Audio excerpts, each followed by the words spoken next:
急遽麓っ腹に来ました。新しいテント買ったのでここに建てようと思います。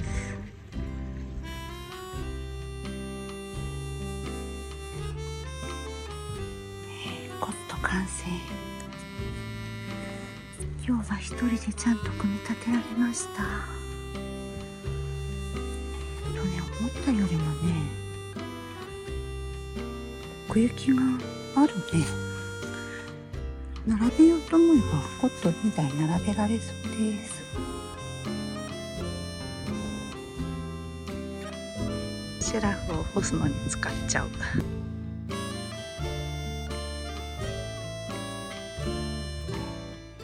隣にレギュラーサイズがないから大きさの比較がしにくいんですけど、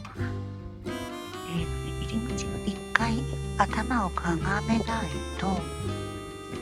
入れません。入った後は私の160センチの身長だと、普通に立って頭がギリギリつかないぐらい。1回かがまないと高さ的には入れない感じね。こんな感じで。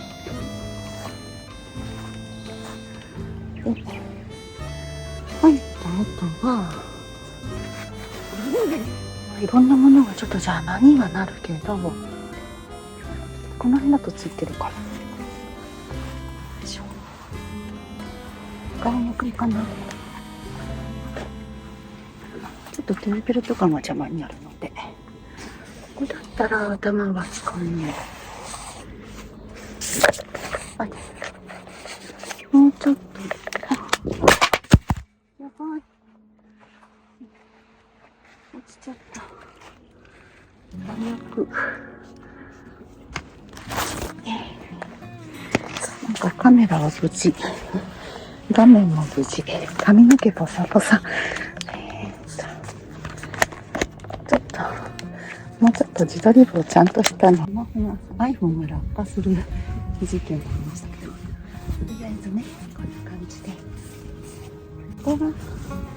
中心だから、着替えとかするのはこの真ん中です。真ん中でこうやって着替えしてる分には多分全然余裕なんだよね。それは楽かなって思うんですけど、私の160センチ近辺の人はそれほど困らないけど、ちょっと鏡気味じゃないと中央の方まで入ってこれないんじゃないかな。でも座るような位置に来ると頭がつかない感じです。やっぱコンパクトはコンパクトだね。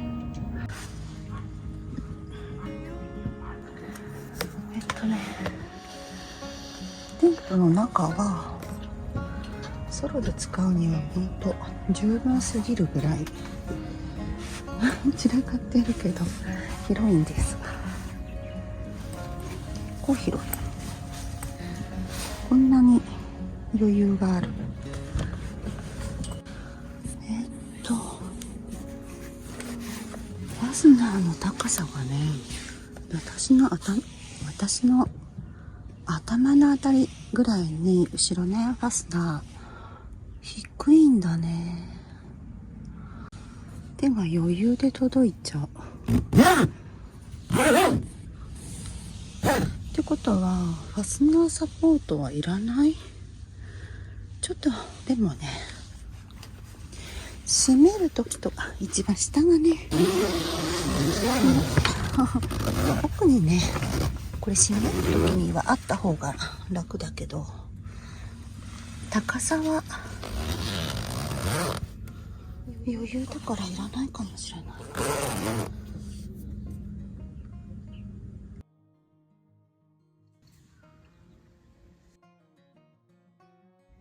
こんにちは、ミータイムのまゆです。マークデザインさんから新しく出たサーカス TC コンフォートソロ、こちらの発売に麓っ腹まで来ました。残念ながら富士山は今見えてません。で、ね、ちょっとずっとこのテント出る情報が入ってからずっと気になってたんですけど、バイクに積めなかったとしても、車でもね、冬のキャンプにはこれすごくいいんじゃないかなと思って購入を、しちゃいました。ルーマウントのテントにフロントフラップはデンマーク産の無理やりね、結構ついちゃうもんですから、それで使ってきましたけど、冬の間すごく快適でした。とにかくあったかくて、ただ問題がね、どうしてもこのフロントフラップとテントとの間の隙間から風がバタバタバタバタ入ってきちゃう。で、それをなんとかできないのかなっていつもクリップで留めたりいろんなことしてたんですけど、今回はこのソロサイズで、ソロサイズでそのフロントフラップが縫い付けになっている。で、どうなってんのかなって気になってたんですよ。サーカス TC デラックスはメンファスナーでこうビリビリって剥がすタイプだったんですけど、今回このねコンフォートソロは縫い付けてあります、しっかり。なのでとにかく設営はすごく簡単です。私が、昨日初めて設営するにあたって、サーカス TC デラックスも貼ったことがあるので、その点を考えるとちょっと慣れているっていうのもあるんですけど、本当に力がない私なので、ふもとからちょっと地面硬いので苦労したんですけど、まだこの針綱がね、ロープがねちゃんと縛り付けてない状態、購入したばっかりの状態だったので、それをやりながら針綱をロープをペグダウンして全部終わったのが33分。これロープが取り付けたまま今日はしまっちゃうので、次回はねもっと全然設営は早いんじゃないかなと思ってます。なので私でも20分で立てれちゃうかな。こんなに簡単だったの。フロントフラップをつけるのがどんだけ大変だったかっていうことなんですよね。フロントフラップすごい良かったんですけど、だから冬の間は私の場合はこの片側だけ跳ね上げるとかね、おそらくそういうこともしないんじゃないかなっていう、このフロントフラップをつけた状態っていうのは気に入ってたので、ただ今回ね、夏には暑いかもしれないとは思います。跳ね上げができないっていうのはね。で、今回はテントねちょっと新しくして、天楽デザインさんの、ソロのね、テントなので背がちょっと低くなった分、この傾斜が邪魔になるかと思って椅子をねさらにこのこれアグラチェアみたいなのかな、これにね変えてみました。座り心地すごい良くて、ただちょっと立ち上がるのがめんどくさいのでそれだけ難点なんですけど、座ったらもうちょっとね動きたくなくなるぐらい座り心地はすごくいいです。でちょっとキャンプってご飯作ったりいろんなことしながらなのでね、そうするとちょっと立ち上がるのがめんどくさいゆっくり座ってるにはとってもいいです。男の人多分ねあぐらもかけちゃうと思うし、女性でもこの座面が広いからすごく座りやすくていいです。ただね、スモアさんなんですけど、色も可愛いし、座り心地もすごく良くて、肘掛けもあるんだよね。すごいいいんだけど、いきなり使ってね、ここがねなんか破れちゃってるね。これなんかちょっとどうしようね、このまま使うかメーカーに行ってみてどうなるのか、ちょっとここだけ気になってます。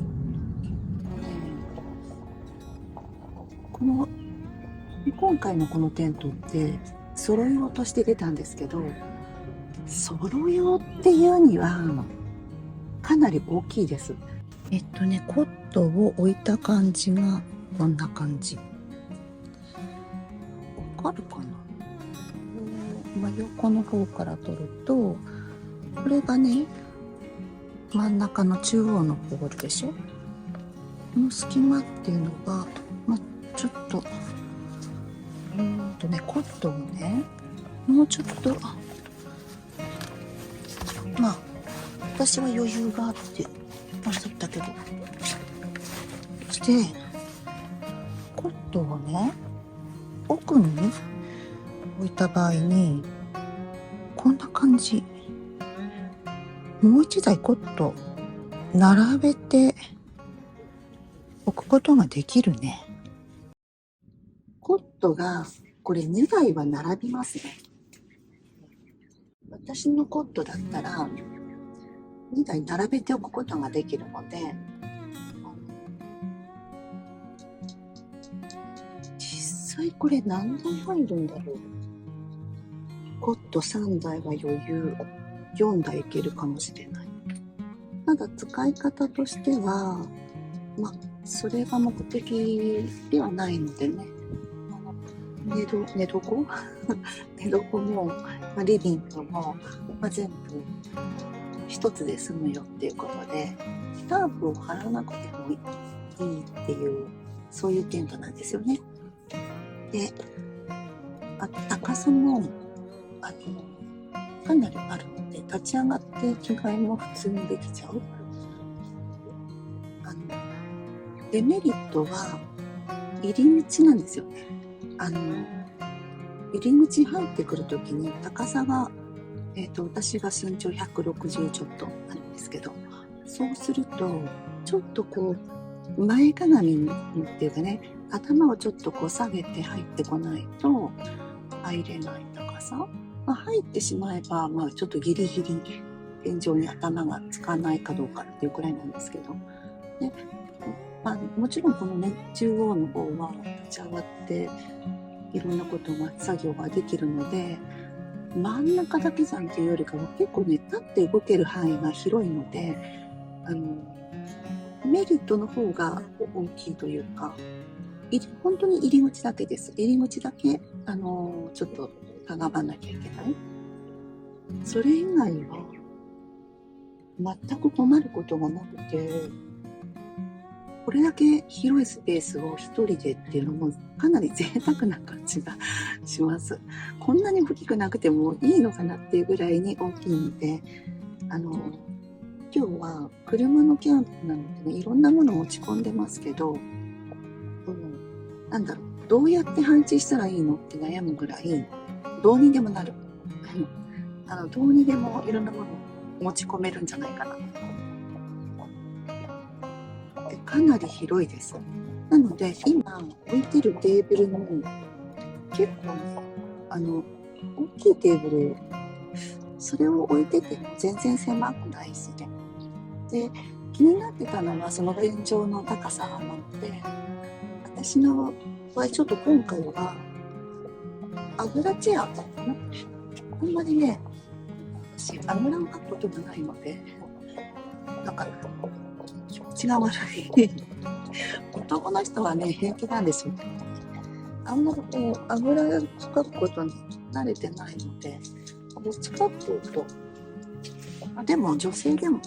普通にこんな感じで、ちょっとお上品に座れるので、とにかく設営が楽。あと風によるガタつき問題がないから、クリップで留めるとかそういうのも気にしなくていいし、ただね、ちょっと夏にはこの幕は少し暑いかな。スカートをちょっと結んでおく紐とかがついてる感じではないので、冬はね、このスカートがついてることで風の侵入も防げていいんだけど、スカート問題、クリップたくさん必要かもしれないね。何箇所も留めないと、ちょっと下から風を通してあげることができないので、夏はちょっと暑いかな。日陰は濃いのでね、そういう意味では涼しいんですけど、風を通したいなっていう、そこだけ、もうちょっと、なんか自分でそこだけ工夫が必要かなと。サーカス TC デラックスとサーカスコンフォートソロを比較して、考えてる人にしてみたら、どうだろうな。ソロだったら、こっちの方が良くない？特に冬は。春と秋と冬、3シーズンを考えたら、これすごい、これ以上いいのないんじゃないっていうぐらい、私結構気に入ってます。で、夏は、もうちょっと風通しを考えたいなっていう感じもあります。まあ、贅沢なんですけどね、テント一つであれもこれもっていうのは、全てが満足いくっていうのはなかなかないので、軽さを考えたらこれよりもっとコンパクトなものがいいし、このタープいらずでこの大きさの快適さで、じゃああとはこれでバイクに積むことができるかどうかです。ホームセンターで買ってくるホームセン箱、お使いになってる方多いと思うんですけど、私も最近ね、やっとホームセン箱の良さに気がついてバイクで走ってる時も荷物濡れないし、キャンプ場でも泥だらけになるとか気にせずに、そのまま直に地面に置けちゃうっていうその気軽さがすごくやっぱホームセン箱っていいですよね。これがこれいつもバイクに積んでいるホームセン箱、ちょっと私のいろんなものがついてるんで何って感じなんですけど、これはねあれなんですよ。ちょっとバイクの友達の一丸くんってね、このホームセン箱作って売ってる方がいらっしゃるんですよ。これをねバイクに積んで、ちょっとねバイクにねピタッてこう止められるようになってるのね、ガチャンってはめて簡単に積めるようにしてあるので、いろんなものついてますけど、ここは本体は普通のホームセン箱です。で、このちょっとね鍵がつけれるようになってたりとかするんで特殊に見えるんですけど、普通のホームセン箱ですね。これね、この中にね、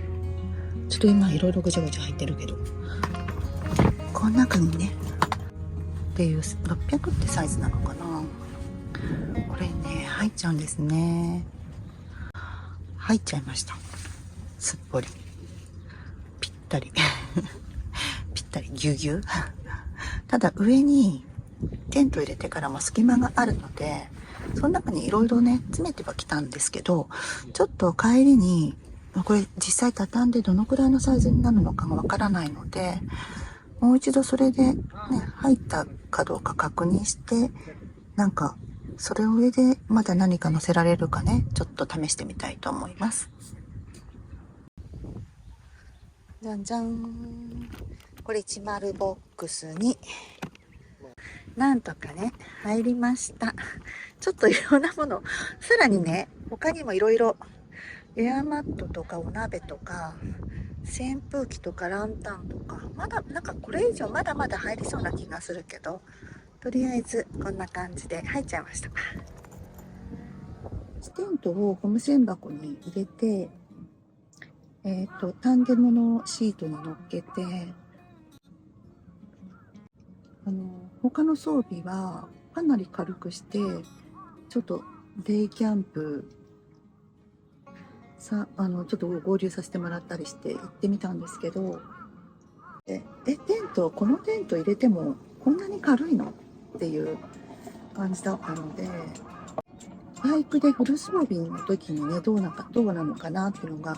心配していたよりかは、そんなに、大丈夫なのかなと思って、ちょっと荷物をねいつも多すぎるんで厳選しなきゃいけないなとは思ってるんですけど、ちゃんとレビュー動画になってるかどうか心配なんですけど、ちょっとテント内もねもうちょっとねレイアウトを可愛くしたいなっていう、一応上司なので上司なのでババアだけど上司なので本当はねもっとねテント内をね可愛くしたいんですよ。割とね物が結構こだわる方で先に機能の方に目がいってしまうので、可愛さよりも私の悪いとこですけど、とりあえずテントとタープ両方兼ねてるよっていう意味ではすごく立てやすいしいい大きさだと思います。ぜひチェックしてみてください。今回は新しいテントを購入したということもあって、ゆるいねレビュー動画を作ってみました。皆さんの高評価や、チャンネル登録が今後のね継続の励みになりますので、ぜひよろしくお願いします。ではまたミータイムにお会いしましょう。